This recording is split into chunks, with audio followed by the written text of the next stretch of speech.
we say welcome. Just excited to have everyone here and for these classes that we have today. One quick announcement, especially for those of you who are viewing online. I know that a lot of you are wanting to attend the forms review class that we were having online, and it filled up. So on August the 24th from 2 to 4, we will be reoffering that class. So for those of you that are here today that want to view it online, hurry up and sign up if you want to do it online. We'll be offering it again if you can't stay for the afternoon session. Do that. But those of you who are online right now viewing, you can go ahead and call in when this class is over. Talk to Courtney. She can get you down to make sure you get a seat this very next time that we offer it, because it did fill up quickly, and we're excited about that. So for those of you who are here, of course, for this class, we say welcome. And I've got about 45 minutes to talk to you today, so we can do a switch out between this class and the next class. We got a lot to cover. So I'm going to go ahead and start with that. So the first thing that I'm going to tell you as we go through and do this class is that on this class is an introduction to social media. So it's a broad social media. We're not focusing just on Facebook or Twitter or Instagram. We're going to use some of those for examples today, but I'm going to talk to you today about the fundamentals, what you need to do to get yourself started, to develop a strategy and a plan so that you can implement those in any social network of your choosing.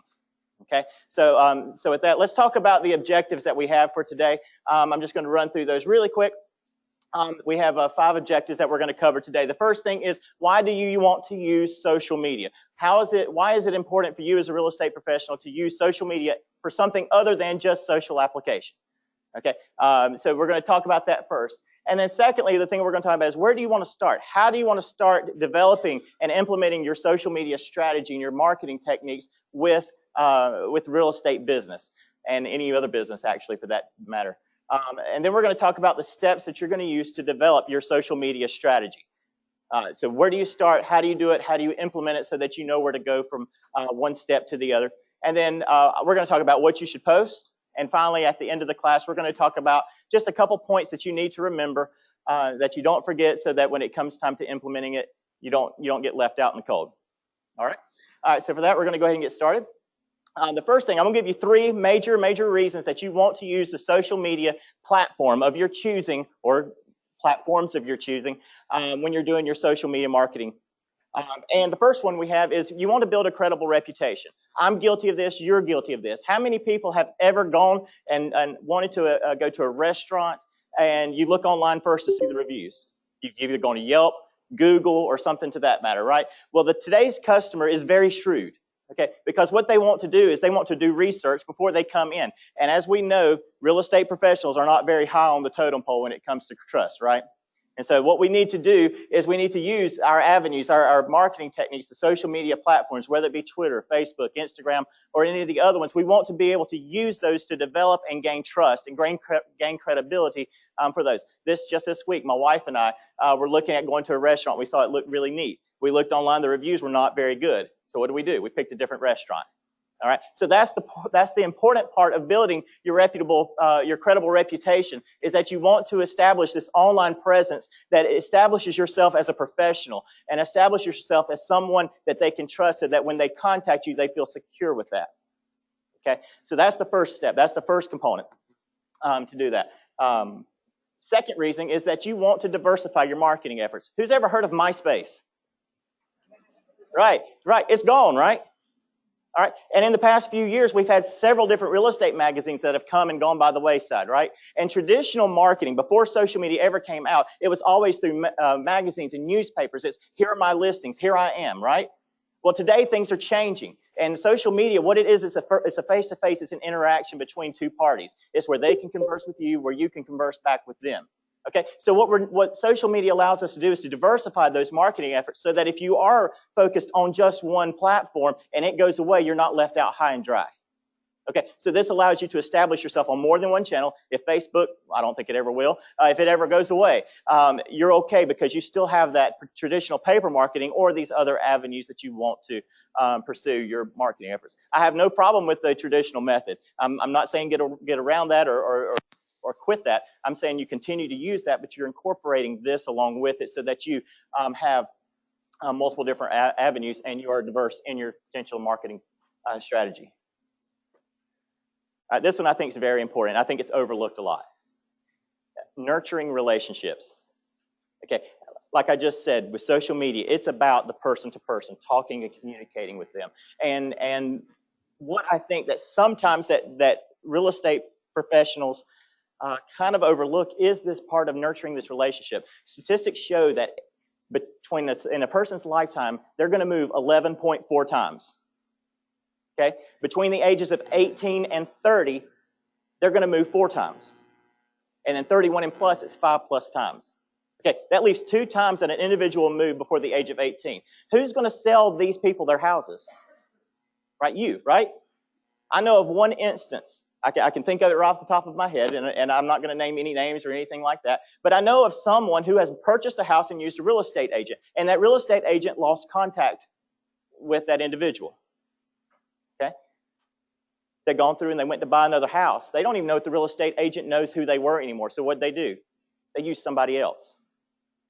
Okay, so social media, what this allows you to do is to nurture those relationships, keep those going, because on those 9+ times that those people are going to move, they're going to need a real estate agent to handle their transactions. And if you don't nurture that relationship, you can miss out on some of those potential leads and sales. Okay, so social media is a great, great way that you can keep that going. You don't have to talk to them. You don't have to remember their birthdays. You don't have to send them direct messages on social media. You don't have to do that. You just have to be in contact with them. You have to be their friend or their follower so that they know that you're still out there and you're still at the forefront of their mind when it comes time for them to move and to do that. So don't forget that important aspect of social media. Okay, so that's the 3 steps that we have, or 3 reasons why. So now we need to determine, what are we going to do? Okay, where do we start? Okay, because you just can't throw something. As you know, when it comes to doing real estate, you don't automatically just go and take pictures of a house and throw it online, right? You have steps. You have to get the listing agreement, right? You have to get that signed. You have to do all that. So you can't just jump onto social media and just say, here it is. We have to develop a strategy. And if you don't develop a strategy, here's what's going to happen. Okay, I guarantee it's what's going to happen. You're going to forget what to do, or you're going to miss some important steps. And if you do either one of those 2 things, then you're missing out and somebody else is doing it better. Okay. So here's what we need to do to develop our social media strategy. The first thing you have to do is to look at the different social media channels that you already have, or maybe those that you don't have, whether it be Twitter, Facebook, Instagram, Snapchat, whatever it may be. You need to look at all the different social media channels to see which ones you have. Okay, that's the first component. The second one is look at your follower accounts. Look to see who is following your page, who is looking at your page, and on your social media channel, because you need to determine where most of your time should be spent. If you have an Instagram account and you have one person following you, chances are that probably isn't where you should spend most of your time, right? So you need to look at that. You need to look at your social media platforms, look at where your followers are, and then if you see that, hey, I really could use this channel, but I don't have that many followers, maybe I should think of a way to differentiate myself and push that out, that social media channel that I have out, so that I can gain more followers, because, man, I would really like to use Instagram for my social media channel so I can post my listings on there, but I don't have but 3 people following me. Okay, so you need to look at your social media accounts, look at your follower accounts to determine, to see where most of your time should be. And then lastly, you need to look at your posts to determine what is engaging your followers the most and what's not.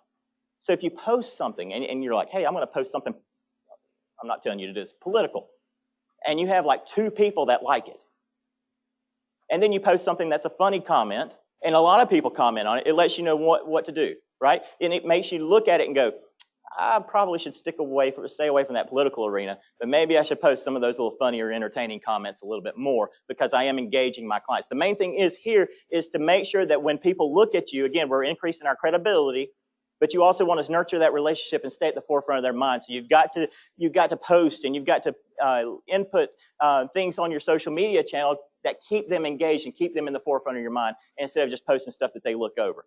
Who's ever muted somebody on Facebook? And why did you mute them? Because they didn't post what you wanted, right? Okay, you don't want to be muted.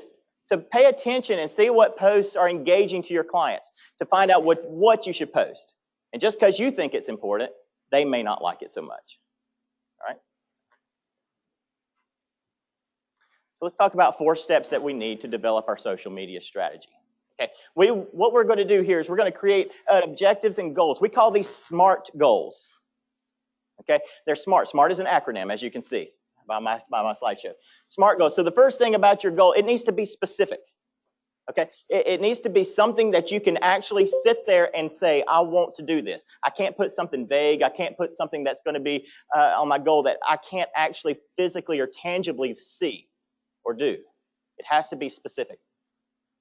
The second thing is it has to be measurable. You have to know if your social media strategy is working or not. And if you can't measure it, you don't know.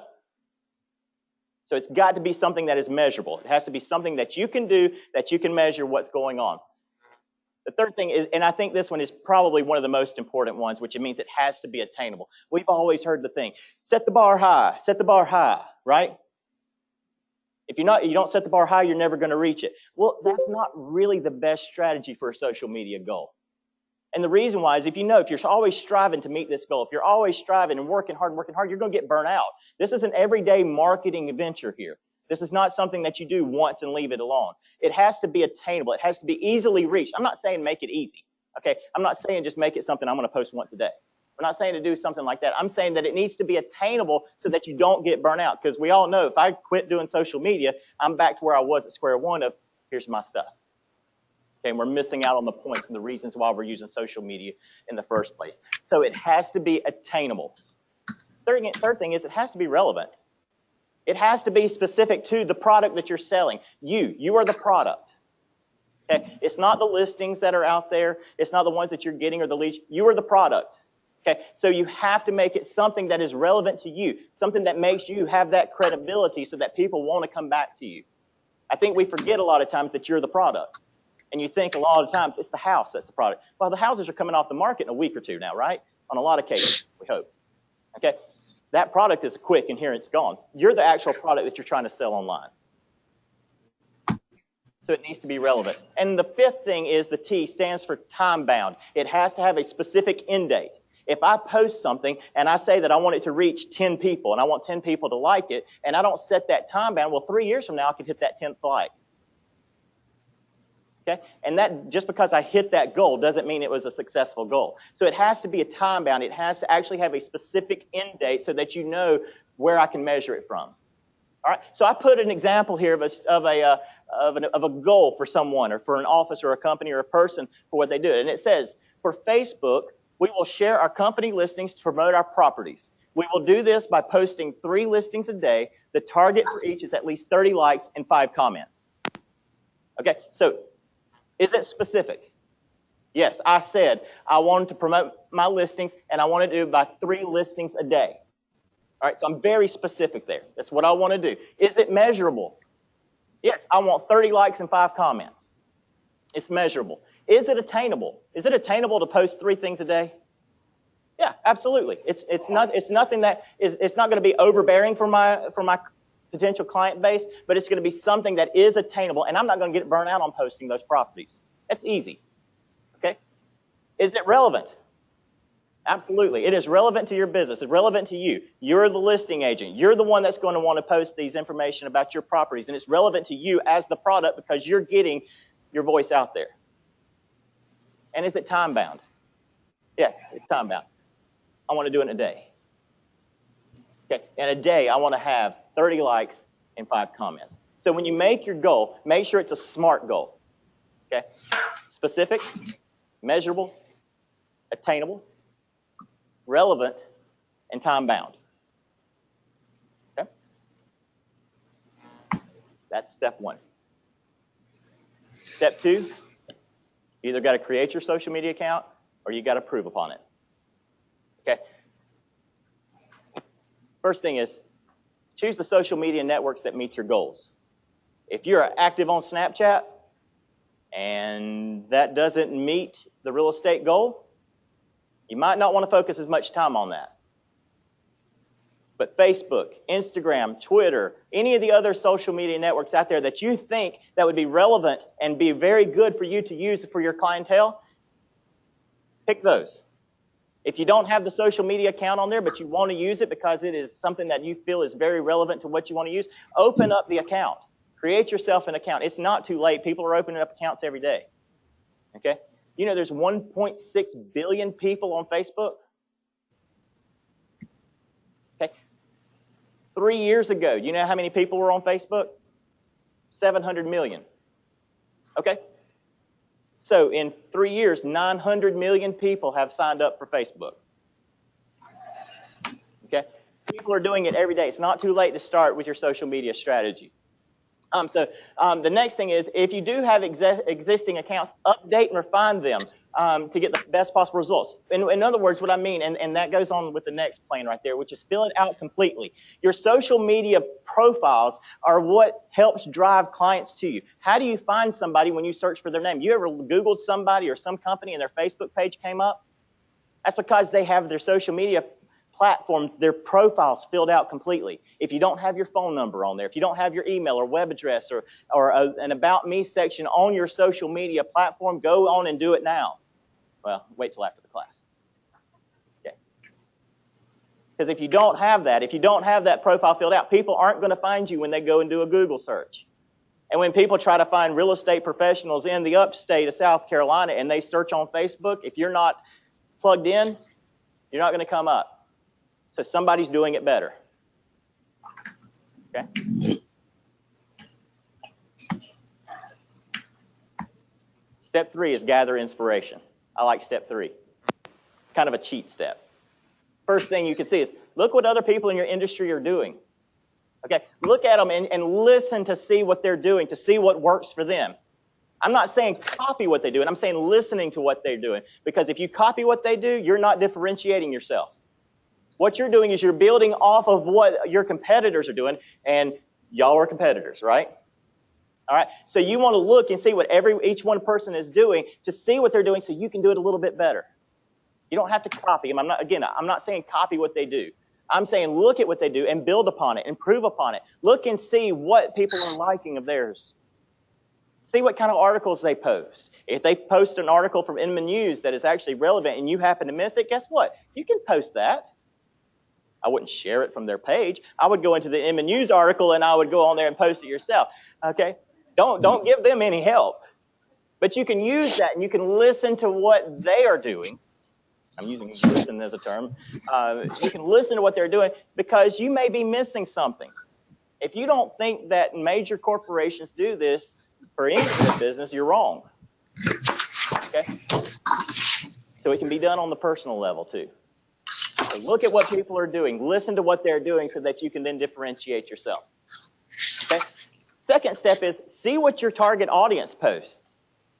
If you see that people like to post a lot about recipes, about all I see on my Facebook page now, right?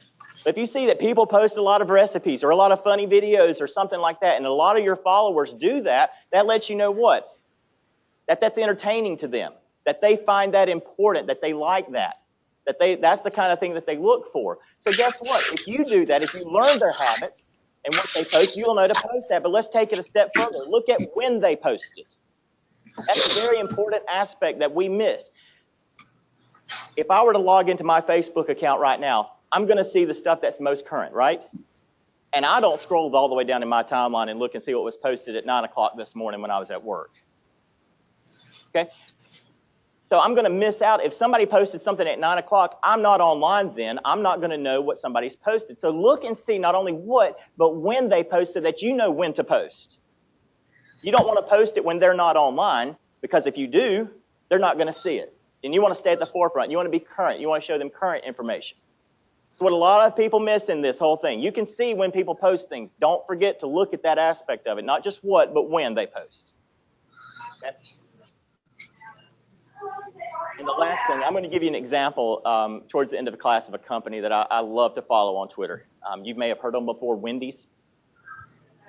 They have an absolute killer social media strategy. And you'll see why as I get through the class. But companies in every industry imaginable distinguish themselves through advanced social media practices. Okay? Follow them. It doesn't have to be about real estate. Okay? Because, as I mentioned before, we're going to post more than just real estate stuff. We're going to post entertaining stuff. They are too. They're going to post some funny comments. They're going to post some funny things. They're going to post some interesting things and some facts and tidbits that you may not know about.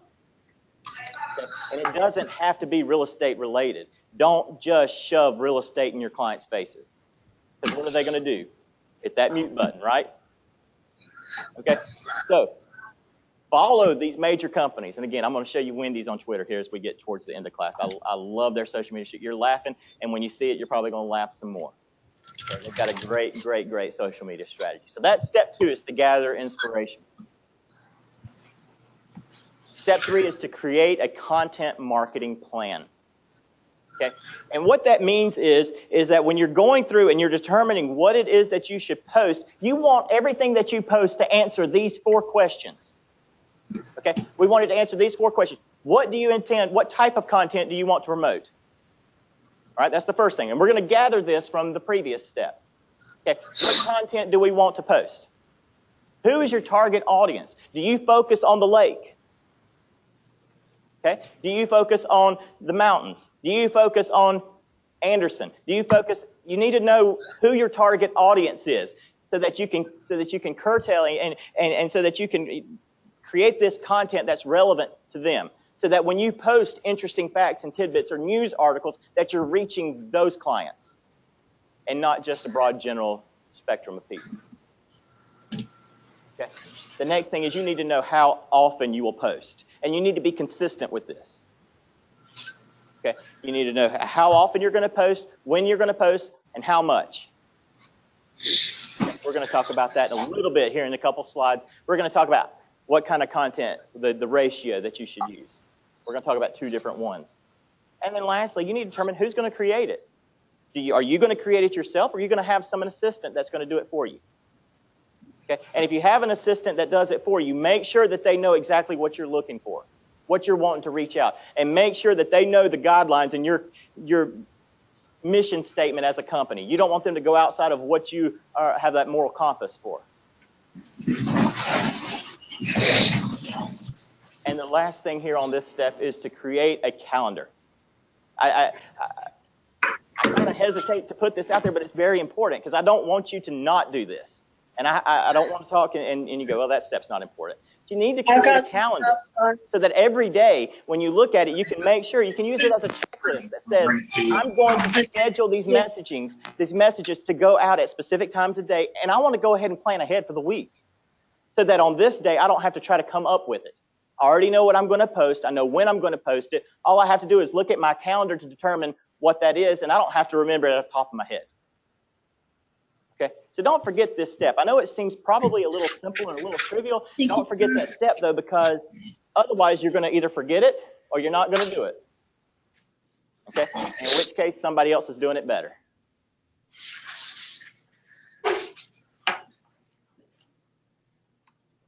Now we need to determine what to post. Okay. What type of content should we post? How should we post it? These are the 2 rules that I was going to talk to you about. There's one that's called the 80-20 rule. Okay, let's talk about it first, which means 80% of your content should be educational, informative, or it should entertain your audience. Okay? 4/5 of your content should not be about your product or your brand. Okay? Don't throw just yourself. Don't throw just business at them. You got to keep it entertaining for them, informative for them, something that they want to look at. And most of your clients that you probably have and you're nurturing those relationships may not be looking for houses at the time. So if you keep posting real estate related news and updates and here's my properties, they're not going to look at it. They're not going to remember you. So you need to keep it at the 80% if you follow this rule that says everything but my product. Okay? And then the 20%, of course, 1/5 of your information should be about you, your brand, or properties, something real estate related. That's the 80-20 rule. Or you can do it in the rule of thirds. The rule of thirds is this: 1 of it about your business, 1/3, 33%. 1/3 of it should share ideas and stories from thoughts from leaders in your industry or like-minded businesses. Okay, so 1/3 about you, 1/3 about the company or about the industry, and that leaves a third of it to be personal interactions with your audience. Okay? Don't forget that face-to-face communication that we're talking about here.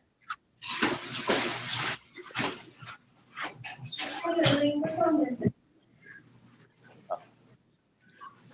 Give me just 1 minute. A lot of you guys are online, people can hear you. It sounds like something died. It doesn't like poop. It sounds like Oh God, I hope there's not a rat in here. So in both of these rules, something is in common. They stopped up. I'm kind of. You're not the forefront. It's not all about you. Social media is not self-centric. It's about others. On both of these rules that we're looking at here.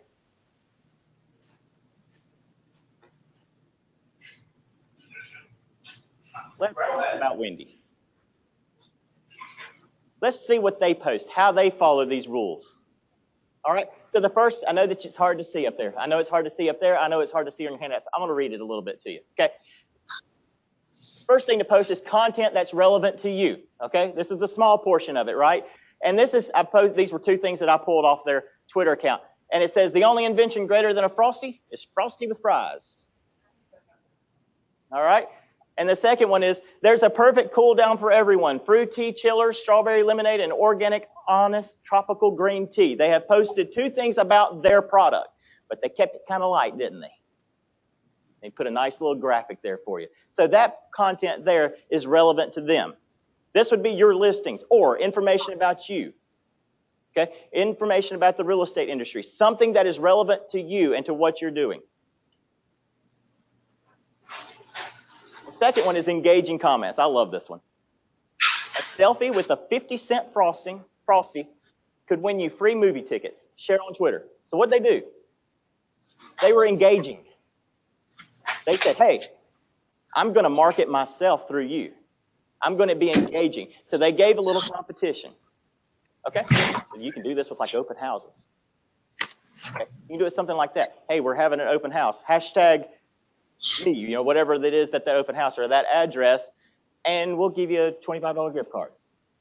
So what you're doing by that is you're engaging your audience, but if they promote you, that's free promotion. Well, $25 it'll cost you. And you can pick the one that you want to win. Okay? So that's what, and they did something cheap. They gave a free movie ticket, but you know how many people replied and responded? This was just a short sample. They had just posted this. 1.6 thousand people just like that. Just like that. Because that's fun. It's engaging. It's entertaining. It's something that they can do that's one, that's fun, but two, that also helps to promote you. 50-cent Frosty, right? That's not much money, and they're getting a ton of promotion off of it just by doing one tweet. So keep it engaging. Do something to interact with your clients. And you don't have to give anything away. You can ask a question. It can be something that is, dare I say, a little bit controversial. I'm not talking about you pick a side. I'm talking about ask a question that makes people think, that's thought-provoking. If you ask them a simple question and engage their interest, they're going to be communicating with you. They're going to be, you're reaching out to them and saying, hey, let's talk. And you don't have to pick a side. You don't have to pick, you can just say, what do you think about this? And people are going to respond because people want their voices heard, right?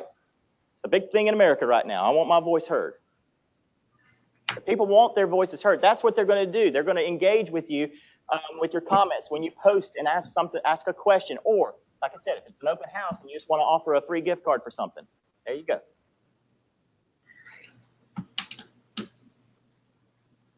Third thing is that you want to post responsive comments. Now, I did this for Wendy's because they weren't afraid to reply. Somebody put and sent a Wendy's a message that said, that's pretty sad. I guess you get what you pay for. Okay, Wendy's replied. Here's their reply. And it says, that does look sad. Please DM, which is send us a direct message, the restaurant location, and your phone number so they can make it right. So they were taking it 2 steps. They were saying, hey, that is awful. We don't want to stand behind a product like that. So please let us know where you got it and give us your phone number so we can reach out to you so we can make this right with you. I don't know what the person got. They probably never, ever shared. I'm sure they probably either got a gift card or something like that out of it or a 50-cent Frosty. but they're responsive. So you need to be responsive. If somebody asks you a question on Facebook, on Twitter, or something like that, don't leave them hanging. Don't wait 2 days to reply to them. If somebody sends you a message, reply back to them, because you know what that shows? You're reading stuff and they're important. Okay?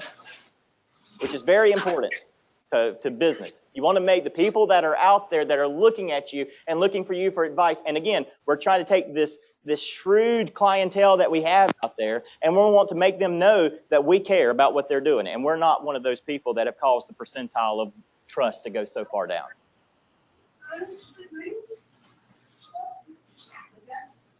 And entertaining content. I love this. I'll read this for you. I love this. Somebody asked Wendy's, what should I get for McDonald's? You can see their reply. Directions to the nearest Wendy's. Right? I love it. And they're full of this. This is what Wendy's is known for. I put just one example here, but this is what they're known for. They're known for coming back and being entertaining, being funny, being somebody that people want to follow. Dude, I can't tell you the last time I really ate at Wendy's. I'm not promoting their product at all. I can't tell you how good it is or how bad it is. But what I do, I follow them on Twitter because they're entertaining. Okay? You may not have a client that goes and shows a house or sees a house or wants to buy a house or sell a house for years. But if they're following you and they know who you are because of your content and it's entertaining, then when it comes time for them to actually sell their property or buy a house, they're going to remember you. If I wanted a fast food cheeseburger, I'd probably be more apt to go to Wendy's than I would be to go to... I'm guessing you all have heard the story about the person who asked how many retweets to get a free chicken McNuggets for a year. Y'all remember that? Has anybody heard that? May not have. Okay, a couple of people are shaking their head yes. Somebody sent Wendy's a message and said, hey, how many retweets? So in other words, how many shares can I get before you give me free chicken nuggets or whatever they call them for a year? Wendy's replied, 1 million. I don't remember what the number was. I can't remember the exact number. Okay, this person got so much publicity for Wendy's because they took it and rolled with it. This person appeared on Ellen. Oh, they did.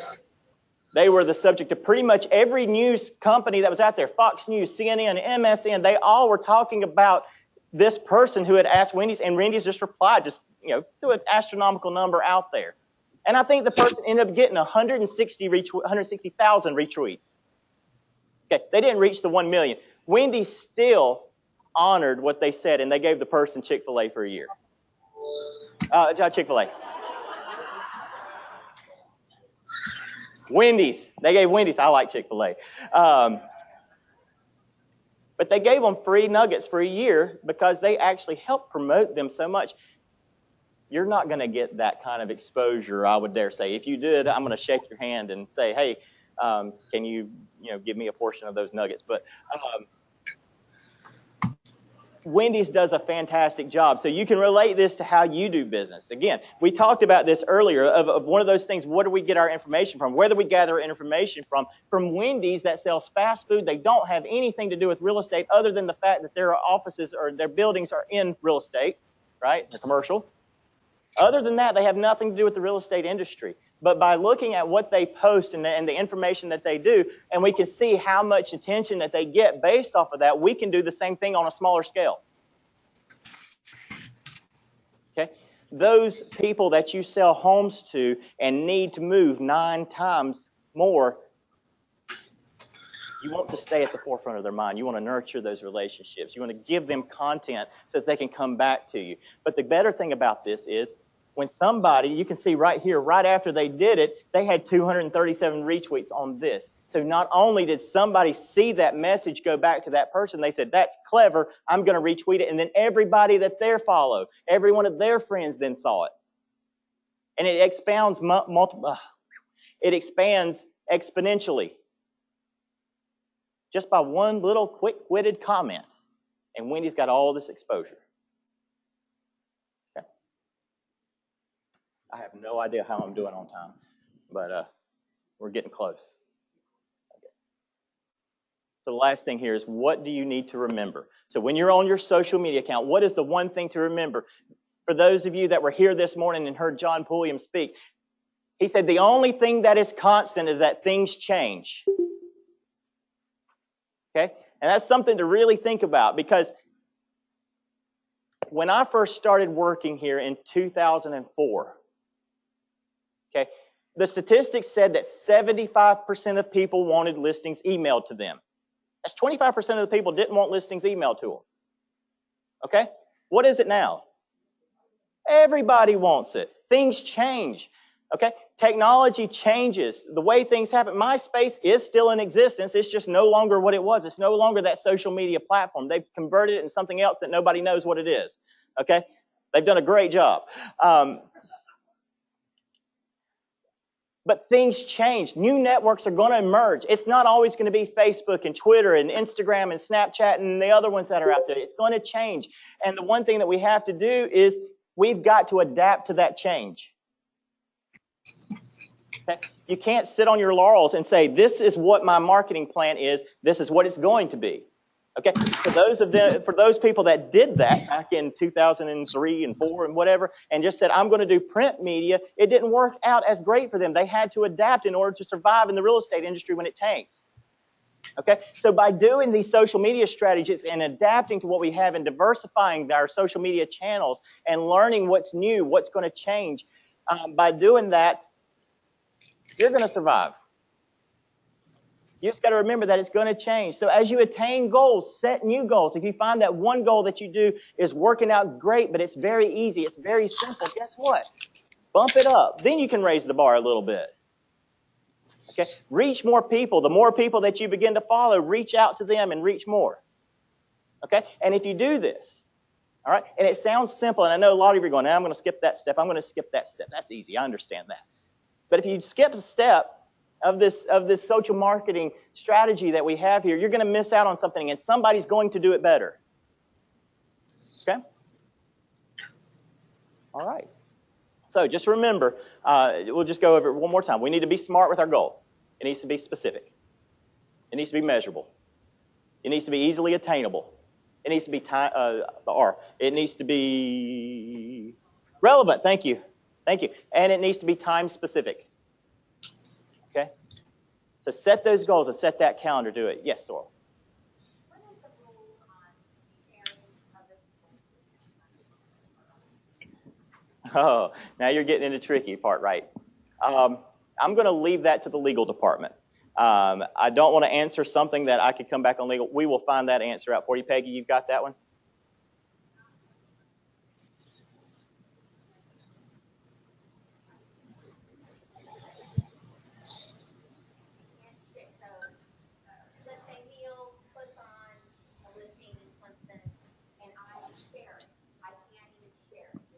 Yeah, so to those of you that are listening online that can't hear, so Sorrel asked the question, if I want to share somebody's listing online, what's the rules behind it?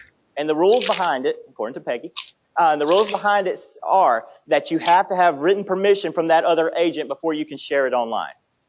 In any avenue, whether it be Facebook, Twitter, anything, or on your website.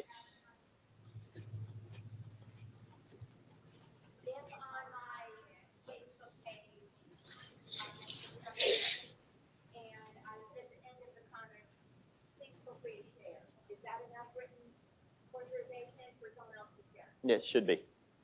Should be. Yeah, we will ask the legal department and make sure and answer those questions. Yes, Nicole.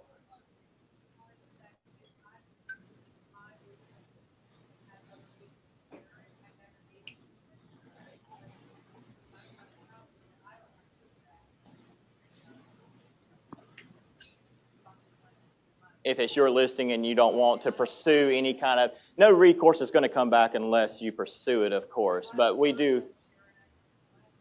Yeah, but we always suggest getting that written consent before you do any kind of marketing on that kind of piece. Yeah, I saw another hand up somewhere. No? All right.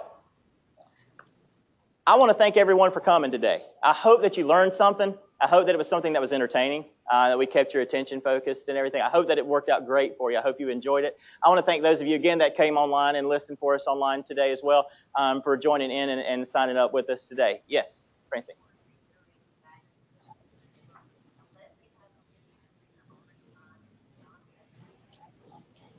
Yeah, I mean, that comes with any kind of advertising any property. If you're going to advertise a property, that you have to have an agreement, a listing agreement to market a property. That goes without, I mean, yeah, that should go without saying. But yeah, there's not a coming soon if you don't have a listing agreement. You have to have a listing agreement.